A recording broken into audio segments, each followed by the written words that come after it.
Welcome to The Explainer. Today we're tackling a genuinely massive question. Can a dirt bike actually survive the deadliest hard enduro tracks on Earth? We're talking about a sport that takes your traditional off-road racing, throws it into a blender with vertical cliffs, jagged boulder fields, and multi-day survival tracks, and basically asks the impossible of both the rider and the machine. So you really have to wonder, what does it actually take to build a dirt bike that doesn't just immediately shatter out there? I mean, it's not just about bolting on thicker metal, right? As we dig into the exact mechanical science, the custom tuning, and this really unique synergy between human and machine, you're going to see that surviving these tracks requires a highly specific, honestly almost obsessive level of preparation. To truly grasp the stakes here, just imagine the frantic radio chatter captured from a rider desperately trying to navigate an impossible climb. Oh geez guys, heat up here, give it juice, forks are bottoming out, heat, heat, heat. That right there is the sound of total mechanical panic. It's the brutal reality of what happens when a bike is pushed so incredibly far past its intended limits that the components literally start cooking themselves. Now, to understand why these bikes are screaming for mercy, we have to understand the crucible they're in. Enter the Erzberg Rodeo and Bull Romaniacs. These are literally the world's toughest battlegrounds. The Erzberg Rodeo happens in an active Austrian mine known as the Iron Giant, forcing riders through these soul-crushing boulder fields with friendly names like Karl's Diner. Out of hundreds of starters, only a tiny fraction ever actually see the finish line. Then you've got Bull Romaniacs. We're talking 4 relentless days of rally-style racing through the steep, gnarled woods of Transylvania.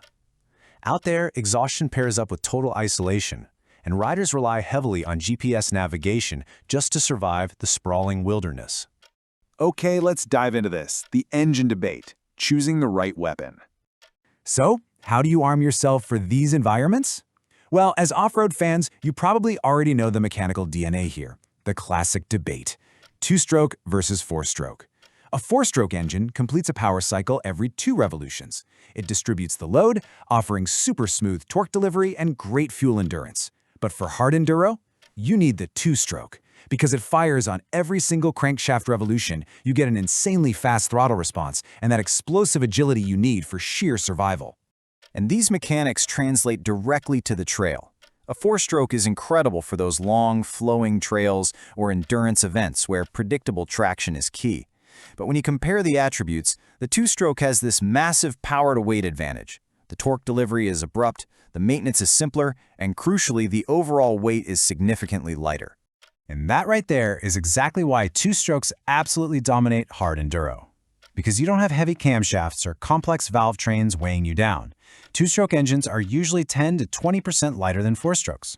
When you're trying to muscle a machine like a KTM 250SX over a sudden vertical rock face, that weight savings is literally everything. That higher power-to-weight ratio lets riders manual over obstacles with these quick, aggressive bursts that a heavier 4-stroke would just seriously struggle to match.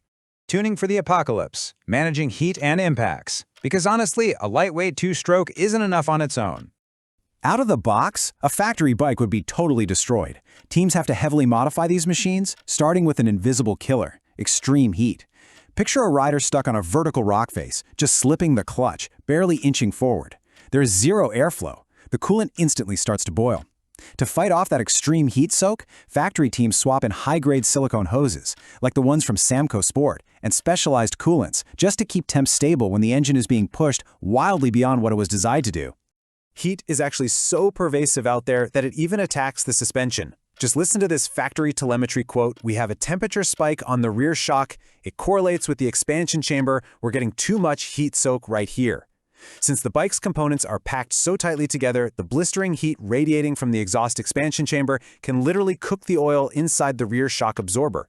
It destroys the damping ability right when the rider needs it the absolute most.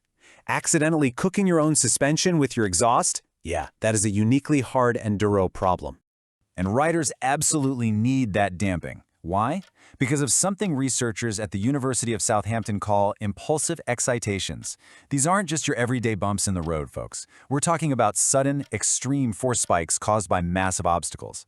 Chassis accelerations can hit up to 10 G, with impact forces 6 times the static load of the motorcycle. Think about that. A standard trail suspension would just instantly snap or bottom out violently under those kinds of loads. To survive that kind of punishment, suspension specialists like the guys at Surf Suspension have developed a specific hard enduro tune. This is a highly specialized, race-only setup. Engineers will actually completely sacrifice standard trail comfort just to maximize plushness for this specific rocky terrain. They use super soft low to mid-speed damping so the tires can just swallow up endless jagged boulders. But they pair that with a firm high-speed damping catch for those massive 10G drop-offs. It makes the bike feel awful on a smooth dirt road, but it saves the rider's life on a cliff face. The science of survival. The human shock absorber. This is where things get truly wild. Even with silicone hoses and custom suspension, the math still doesn't quite add up. The mechanical bike alone cannot survive. It requires the human shock absorber. When scientists at the University of Southampton tried to model hard enduro physics, standard mathematical indices literally failed. The forces were so violently severe that researchers had to use a specific mathematical metric called RMS4, or the fourth order mean, just to assess the insane chassis accelerations these off-road motorcycles were experiencing. What's really fascinating to me about this research is the active mass discovery. When researchers initially ran models with a passive rider, basically treating the human like a heavy sack of potatoes sitting on the seat, the suspension forces oscillated so wildly it resulted in catastrophic failure. The model only worked when they programmed the rider as an active mass. The big takeaway? The machine only survives because your muscles are actively stopping motion, absorbing the massive impacts that the mechanical suspension just can't handle alone. In hard enduro, the machine and the human truly act as a single, synergistic suspension system. The aftermath, the brutal price of survival. Because, as you can guess, acting as a human shock absorber while revving a two-stroke up a mountain takes a massive toll.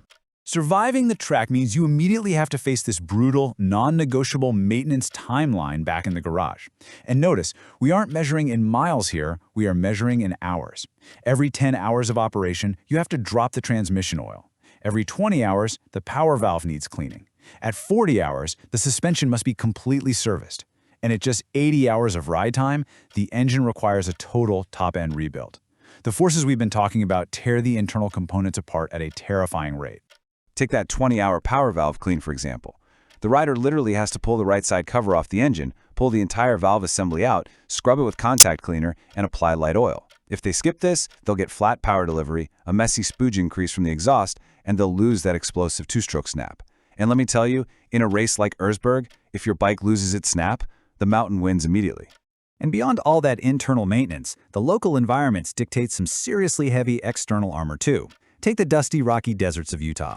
Mechanics have to apply heavy grease directly onto the rim seals just to fight the extreme dust. They upgrade to 1.1 bar radiator caps for the heat. They bolt on mandatory case savers, pipe guards, and these massive skid plates that are a minimum of 4 millimeters thick just to stop the undercarriage from being totally gutted by rocks. It is literal armor for a mechanical gladiator. So, after seeing all of this, the 10G impacts, the boiling shock oil, the intense two-stroke maintenance, and the sheer active muscle required just to keep the bike in one piece, it leaves us with one final thought. As these hard enduro tracks continue to get steeper and the course designers make the obstacles increasingly brutal, who is actually going to break first out there? The finely tuned armored machine or the human shock absorber holding on for dear life? Thanks so much for joining me for this explainer, and I'll catch you next time.